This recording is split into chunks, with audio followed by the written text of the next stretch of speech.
Satuan Polisi Pamong Praja Banjarmasin menertibkan 18 gelandangan wan pengemis di kawasan Jalan Hasan Basri, wan Jalan Ayani Banjarmasin, besukan Jumat 11 Juli 2025.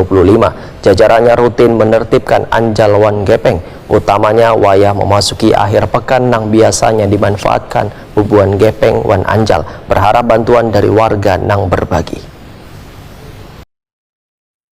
Satuan Polisi Pamong Praja Banjarmasin menertibkan 18 gelandangan wan pengemis di kawasan Jalan Hasan Basri, wan Jalan Ahmad Yani Banjarmasin, besukan Jumat 11 Juli 2025.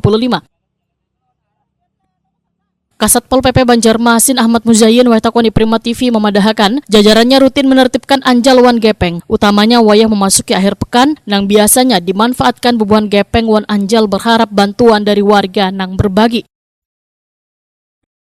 Belasan gepeng nang diamankan, 3 diantaranya kekanakan di bawah umur. Ahmad Muzayyin memadahkan walaupun masih ada terlihat di sejumlah ruas jalan bubuhan gepeng wan anjal mangkal menunggu pemberian dari pengendara nang melintas, namun sosialisasi wan pendekatan persuasif pun telah dilakukan. Terkait dengan gelandangan dan pengemis yang memang semakin marak di khususnya di hari Jumat, terutama 2 kawasan yang banyak dikeluhkan oleh masyarakat, yaitu di Jalan Ahmad Yani dan di kawasan Jalan Brigjen Hasan Basri, yang merupakan salah satu pintu gerbang lah ya dari kabupaten tetangga. Ini setiap Jumat memang cukup marak. Sebenarnya beberapa kali sudah kami lakukan upaya penertiban, namun kembali gelandangan dan pengemis ini melakukan aktivitasnya di hari Jumat.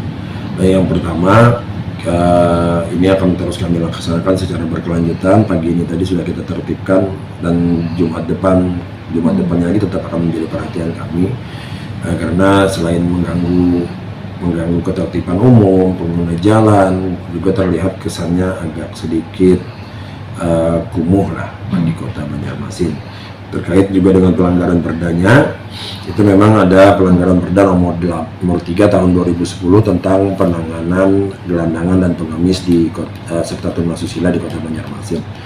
Nah, pada hari ini 2 kawasan tadi jadi kita upayakan untuk melakukan penertiban